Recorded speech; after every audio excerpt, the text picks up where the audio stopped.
to the Marketing Pulpit Show, and I am Robert Gatewood, your host. We are here every Friday at 10:30 a.m. bringing you the good of marketing gospel. We're not saving souls, we're saving businesses, saving jobs, saving our community. Now, if I happen to save a soul along the way, don't hold that against me. We'll just call that icing on the cake. Now, the mission at Marketing Pulpit Show is to build strong businesses in our community so that we can put our people to work. And we do that with business development, job creation, and service. So if you ever find yourself in a business crossroads and not sure which way to turn, just turn on the Marketing Pulpit Show because we're on a mission. You can also find the show on the major platforms, Facebook, Twitter, YouTube, LinkedIn, and you can find it at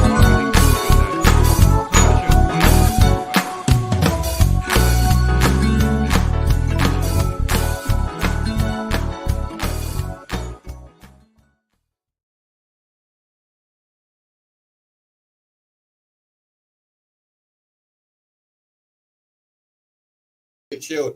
I'm here every Friday at 10:30 a.m. bringing you the good marketing gospel. And we are here on another Friday. And I love Fridays. Fridays come very, very fast. And we got a great show lined up today. I am Robert Gatewood. I'm a business developer by trade. And I have a company called Gatewood Marketing and Web. And you can find me at gatewoodmarketing.com. I've written a book, Smarter Than the Boss, and I've written another book called Play It in Full. And I'm also a consultant at the Small Business Administration, where I help folks in the 8A program and the SBA and 7J. And I am an adjunct professor at Prince George's Community College. As a matter of fact, tomorrow I'm going to be teaching my signature course, Marketing Strategies for Today and Tomorrow. And you can find out more about the courses that I teach by going to marketingpulpit.com. And other information about past shows. You can find out what the events that are coming up. You can find out everything you need to know about this show by going to Marketing Pulpit. And we're also glad to be broadcasting from Radio 1 95.9 FM and simulcasting on also 1450 AM. So welcome. We got a great show lined up today. Got a lot of things going on. Matter of fact, later in the show, we're going to talk about this blue check mark that everybody's talking about. Why do we need a blue check mark? I'm going to tell you today that it's really deeper than having a blue check mark. That's just part of the story. People want a blue check mark, but that's just the tip of the iceberg. Why do they want a blue check mark? We're going to talk about that coming up in the show. We're also going to talk about some of the items that are happening in the news. We like to keep you abreast of what's happening in the news sphere, because we are a business development show, and we like to make sure that what's happening in the news, we want to understand how it's going to affect you and your business and your stakeholders. So you want to make sure you stick around for that. We're actually coming up on a holiday also, this next Thursday, as a matter of fact. The country is going to be celebrating Thanksgiving. Of course, Thanksgiving is a big national holiday. Government businesses are closed, and then there's Black Friday afterwards, and people sitting around eating turkey. But anyway, that's another one of those fanciful holidays that has a suspicious origin. So many holidays that have this fantasy origin of how it got started. And then when you find out the real reason behind it, usually was something a little more sinister. And Thanksgiving is probably falls in that category. We hear the story about the pilgrims, and they got the hats and the shoes with the buckles on them, and the eating turkey and the colorful corn. And the Native Americans coming over and they're sitting around feasting. Well, once again, that's history being told through the lens of the conqueror. Where they make everything sound like it was so benign, but we know the way some of the foundations of this country have been very suspicious and not quite as benevolent as we have been led to believe.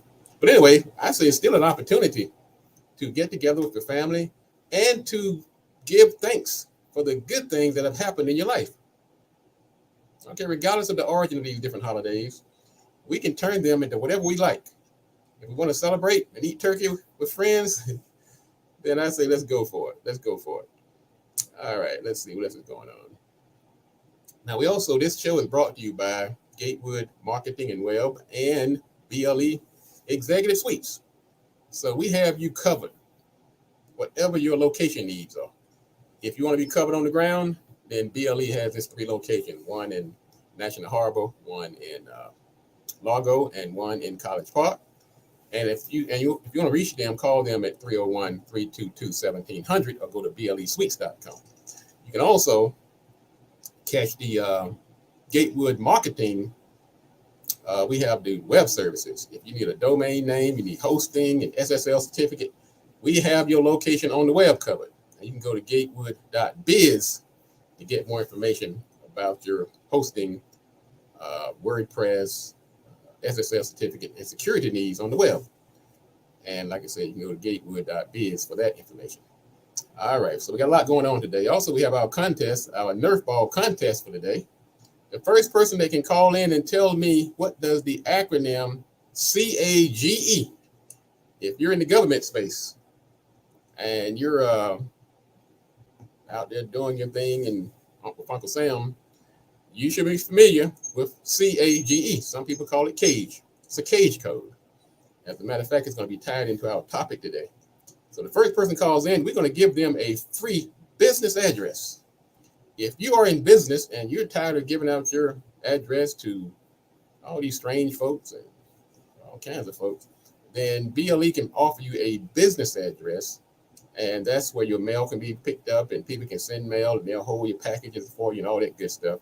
So you're going to get a free 3 months of business address if you come into, if you answer this question that's coming up. What's CAGE? What does the acronym CAGE stand for? That's CAGE. And the first person calls in is going to give them a free business address and mailbox service, courtesy of BLE Executive Suites. Let's see what else is going on. We're going to talk about some items that's in the news and also our tech tip for today.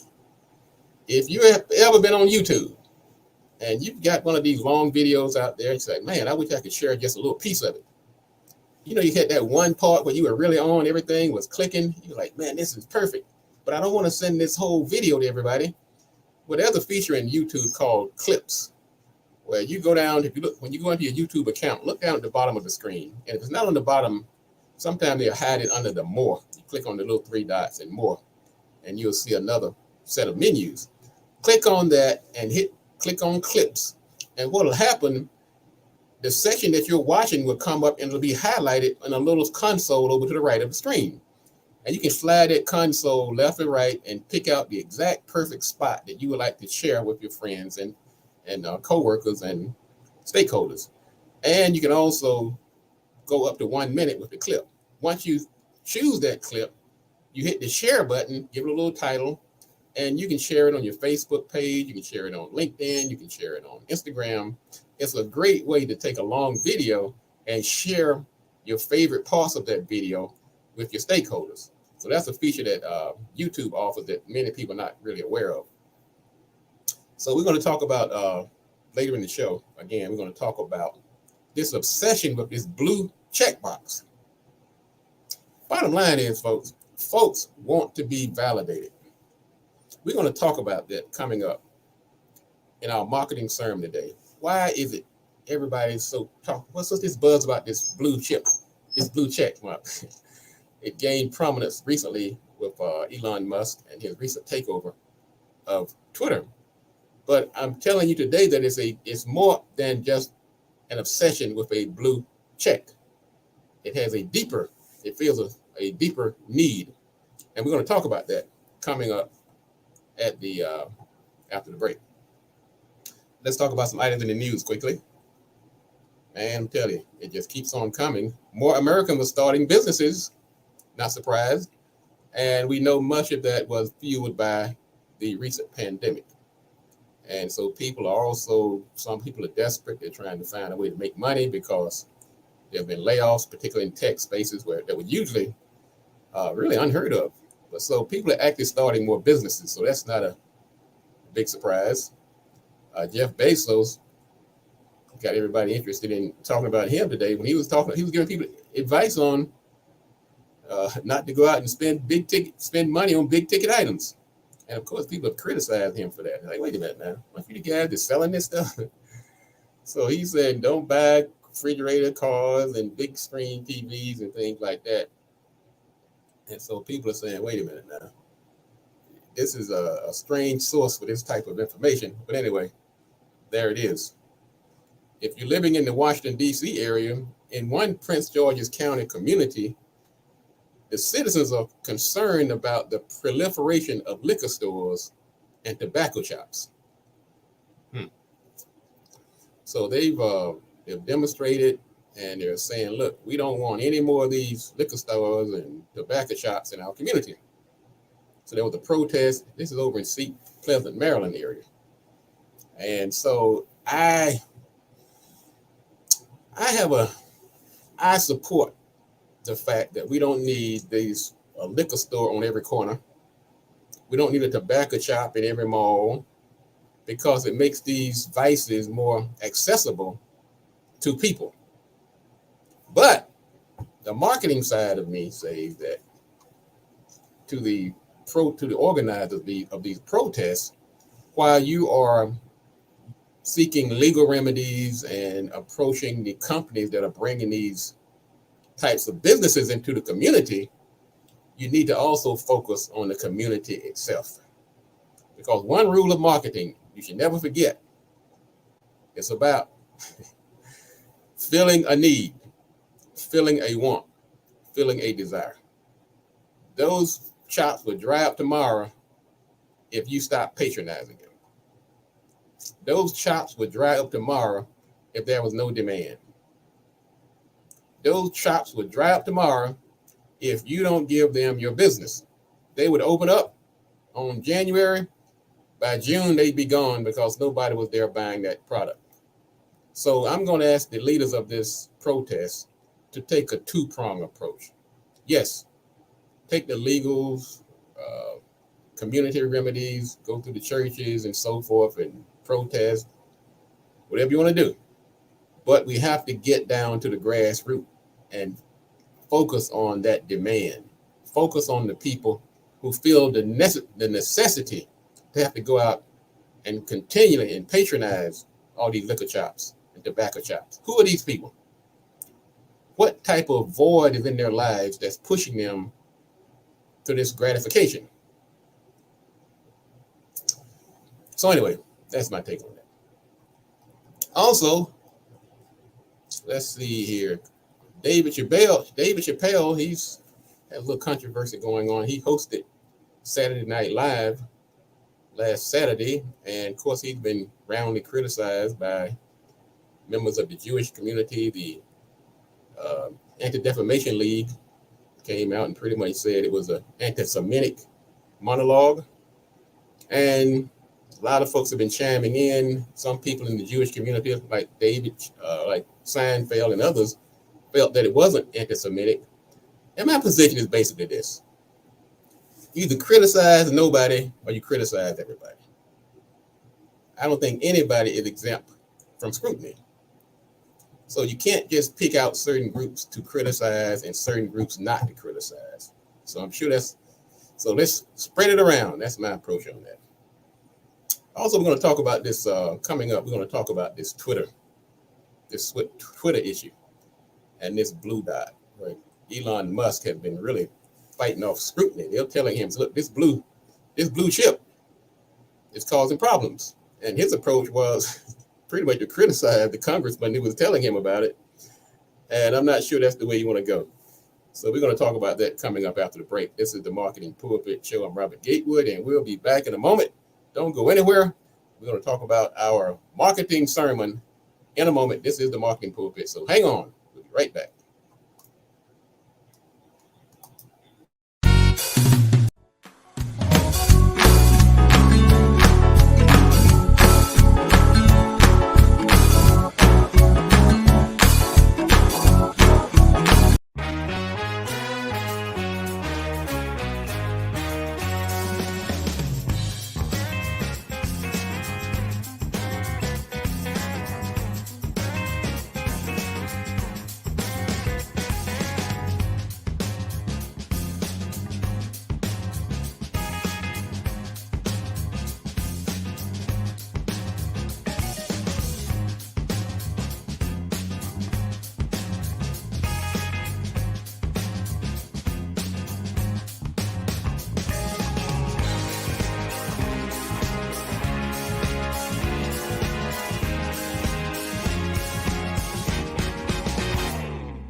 All right.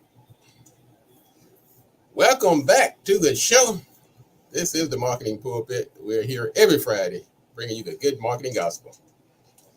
Glad to be here on another Friday, getting ready for some turkey, some stuffing and dressing, and all the good things that come with it. So we're going to talk a little business before we get to that point, because we can't get so full of turkey and stuffing that we lose focus of our businesses. So we're going to talk about our topic for the day. Also, if you're looking for a location for your business, contact our sponsor, BLE Executive Suites. You can call them at 301-322-1700 or go to BLESuites.com. We have a question on the table. The first person that calls in and lets me know what does the acronym CAGE, CAGE code, it's an acronym, stand for.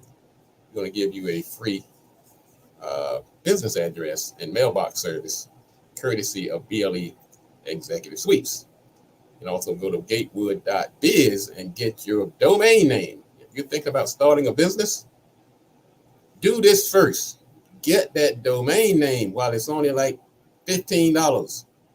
You wait for one of these brokers to get that name, they're going to sell it to you, try to sell it to you for a few $1,000s. Get it while it's cheap, even if you don't use it right away. Save it, sit on it, because your domain name is going to be part of your brand. It's how people are going to locate you on the web. If you can get that .com now, you don't have to set up your website right away. You don't have to do anything, but just get it off the market before the brokers get it. And I'm telling you, this has broken my heart so many times.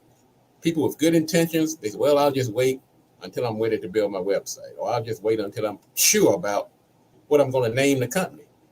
Spend your $10, your $15. You can decide later on if you go ahead and get the top 5. And if you don't use them, let them go.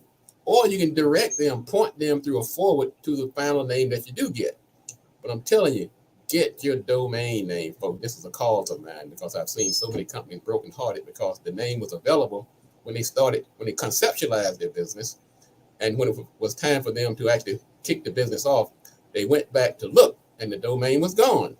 So we're offering you an opportunity to go ahead and get that name. Go to gatewood.biz, set up a free account, and get that domain off the marketplace. Let's talk about our sermon for today.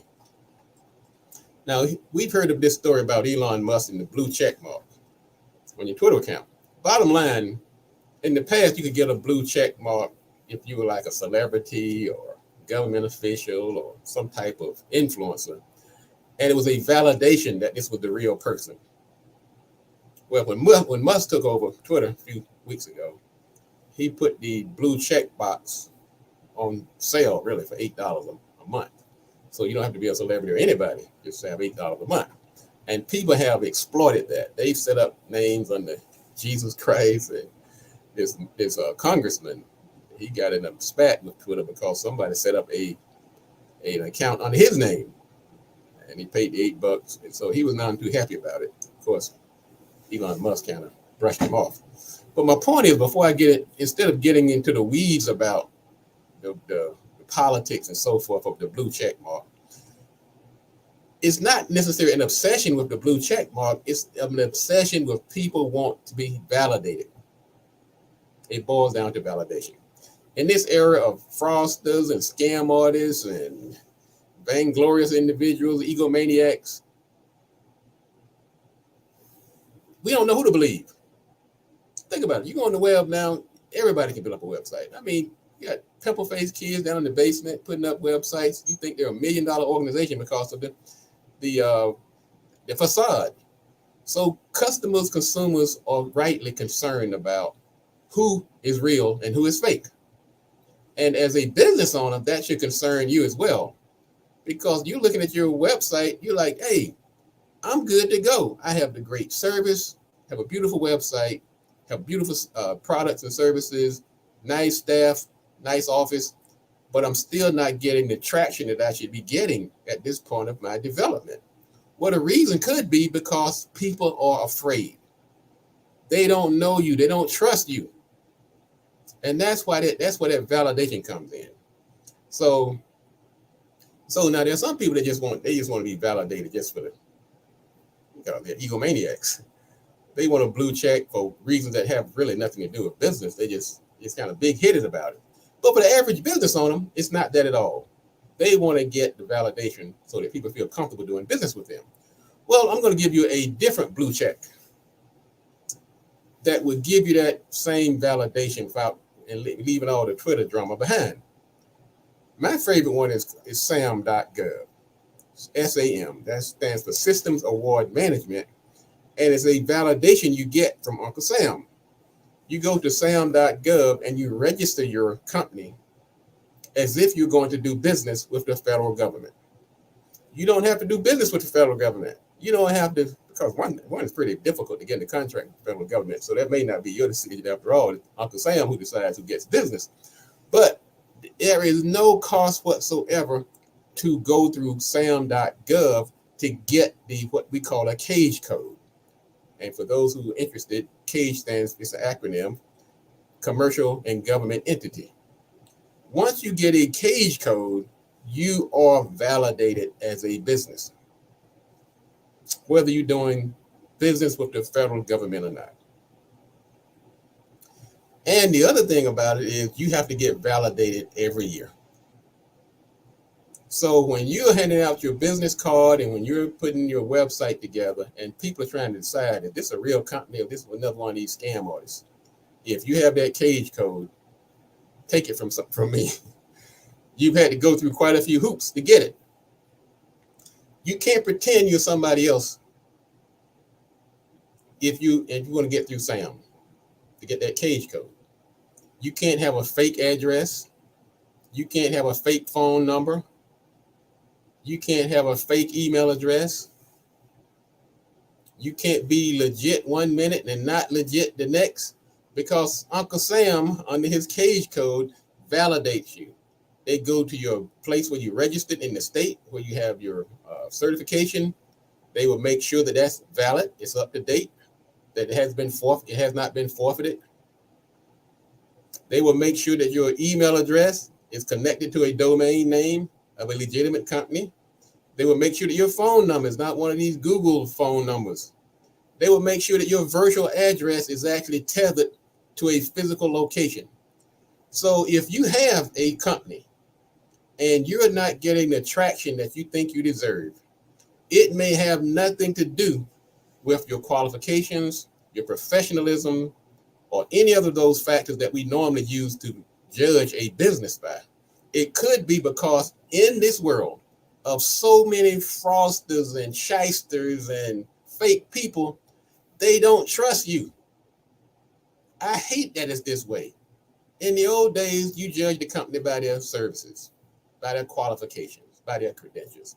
But if I'm coming into your business and I don't know you and I have all these other choices, I'm going to pick the one that has been validated, that I can feel assured that they are a real company. So validation does not speak to your qualifications as a business.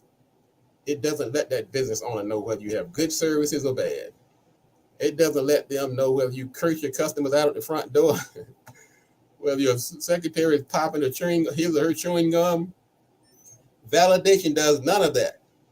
That's where you as a business owner step up and apply your business acumen and skills. But to get to that point, people need to know that you are a real business. SAM is one such way of validating you. And they're going to put you through the hoops, so get ready. But there are other ways as well. There's things like the Better Business Bureau seal of approval. There's things like MBE certification, DBE certification, SWAM, WOB, and smaller things like making sure you have an SSL certificate on your website, like having a phone number on your website. I know sometimes people don't like to put phone numbers and physical addresses on their website, particularly if you're a small business sole proprietor and you don't want strangers showing up at your house. Then some of those things you may be hesitant to do, but whatever you do, you have to let people know that you are a valid and real business. So what I want you to do is and of course, when I'm talking about SAM, there's certain types of business that need validation more than others. If you're in a business that's taking large sums of money, where people have to actually, I mean, really, you could do some serious damage by having their personal information, then those types of businesses are much more likely to require validation. If I'm selling cookies on the sidewalk or t-shirts at the back of my truck, I'm not going to need a SAM, believe me, I'm not going to need a cage code for that. And you may not need a cage code, whatever your business is. I'm just telling you, the reason you're not getting the traction that you think you deserve may have little to do with your business itself. People are afraid. So what I'm going to ask you to do is to look at some ways to make sure that your company is validated. When people find you on the web, or when you hand out your business card, I don't want them to say, look, I like what you're doing, but I don't know you. You might take my money and run off, or sell my information on the dark web, or steal my identity. So I want to make sure that's not the problem with you. All right, folks, that's going to wrap it up for today. Thank you again for tuning in today. I am Robert Gatewood. You can find out more information about me by going to gatewoodmarketing.com. Also support our sponsor, BLE Executive Suites at BLEsuites.com. And also go back to marketingpulpit.com. You can find this information about the show today. You can look at the reruns of past shows and search on different topics. And just make sure that you get this information and pass it on and share it to others so that we are successful as we build strong businesses in our community and put our people to work. Folks, that's going to wrap it up today. I am Robert Gatewood, and we will see you back here next week. I'm going to wish everyone a happy Thanksgiving, and go out there and make this money and validate your company. All right, Marketing Pulpit, we're out. And if you want to be successful, you got to do these three things. Do the right thing, do it at the right time, and you have to do it right. Enough talk. Let's get to work.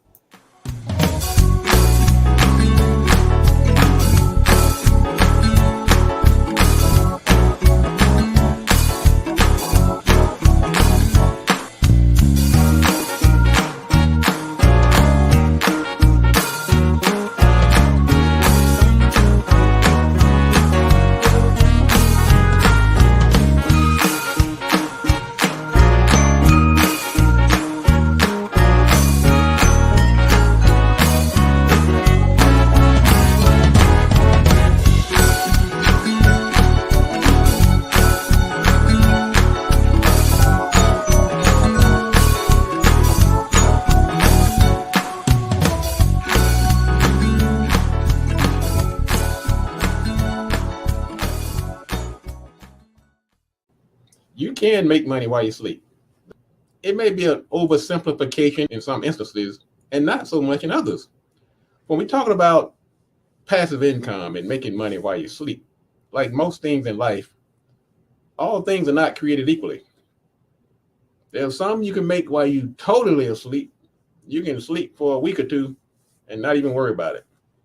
Others, you might be jumping up in the middle of the night because things are happening you have to attend to. So your sleep might be interrupted. Some you got to do a little work on. Some you got to do a lot of work on. So a lot of things have been thrown into that passive income basket.